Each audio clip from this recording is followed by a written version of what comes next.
Bonjour mes très chers élèves de 3e.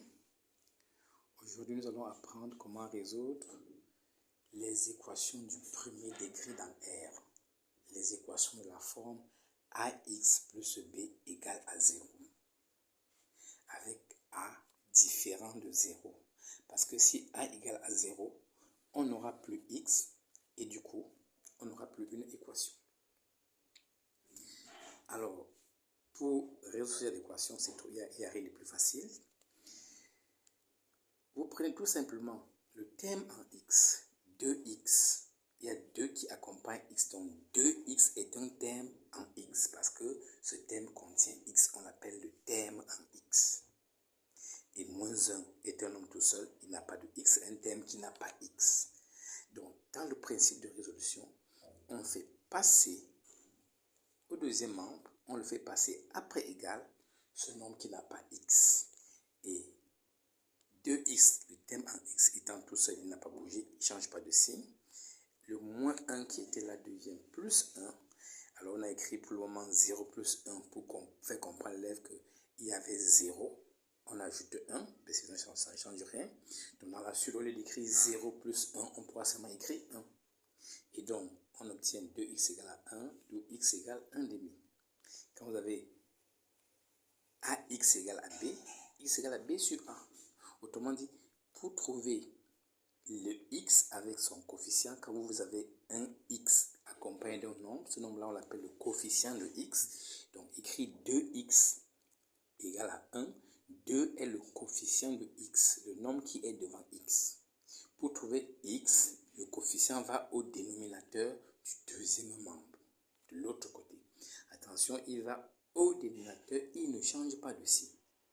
Les élèves font souvent cette confusion. Ils vont écrire x égale à 1 sur moins 2. Non. Une fois qu'on a écrit le terme en x à gauche et le nombre à droite, pour trouver x, eh bien, le coefficient de x, le nombre qui accompagne x, va seulement au dénominateur. C'est ça le principe. Et donc, vous avez un deuxième exemple. Sauf que dans ce deuxième exemple, au lieu de mettre 0, on a mis moins 2, c'est pas plus compliqué. Le principe reste le même. Le nombre qui est tout seul va au second membre. Et quand au second membre, il y avait déjà moins 2, ben, le moins 2 que nous avons au second membre, nous avons moins 2 là, au second membre. Et là, ça fait moins 5, là. Parce qu'au second membre, le nombre n'a pas changé. Et on trouve x égale à 5. X égale à 5. Évidemment, moins x égale à moins 5. Donc, x égale à moins 5 sur moins 1, c'est-à-dire 5. Le troisième exemple, c'est presque identique. Sauf que dans le troisième exemple, on a un x au second membre. Le x qui est au second membre doit passer au premier membre. Évidemment, il change de signe. Et le moins 1 du premier membre va au second membre, il change aussi de signe. Il ne reste plus qu'à calculer 3x moins x qui vaut 2x égale à 3. Et par la suite, on trouve aisément x égale à 3 demi. L'exemple 4, c'est toujours dans le même sens. Sauf que pour l'exemple 4, on a d'abord à faire un petit calcul. On va d'abord développer le facteur avec le 2 qui est devant. Le fait à gauche et à droite. Et on s'est développé. Donc, en multipliant par 2, on obtient 2x moins 2x plus 6 et 6 moins 3x.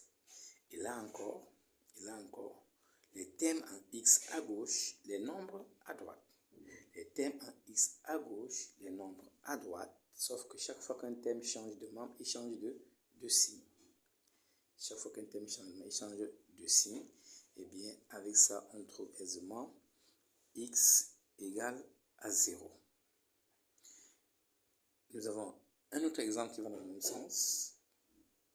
Cette fois-ci, avec une racine carrée, ce n'est pas plus compliqué. C'est le même principe.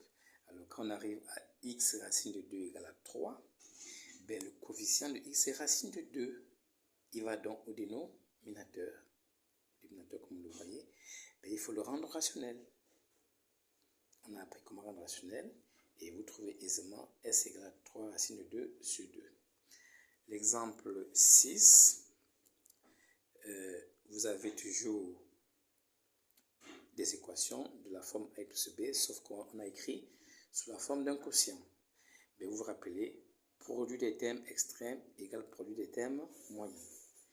Deux quotients sont égaux. Si le produit des termes extrêmes est égal au produit des termes moyens. Autrement dit, 2x fois 4 va donner 3 fois x. D'où 8x égale à 3x et le raisonnement est pareil. On trouve aisément x égale à 0. Le dernier exemple va dans le même sens. On applique toujours le produit en croix, donc égalité du quotient, produit des termes extrêmes égale produit des termes moyens. D'où 3 facteurs de x moins 2 égale à 2x. Et en développant, on trouve aisément x égale à ceci, qui est la solution. Voilà, chers élèves, comment on traite cette équation. Il faut comprendre tout simplement le principe et l'appliquer. Et sans difficulté, vous aurez la solution. Merci pour votre attention.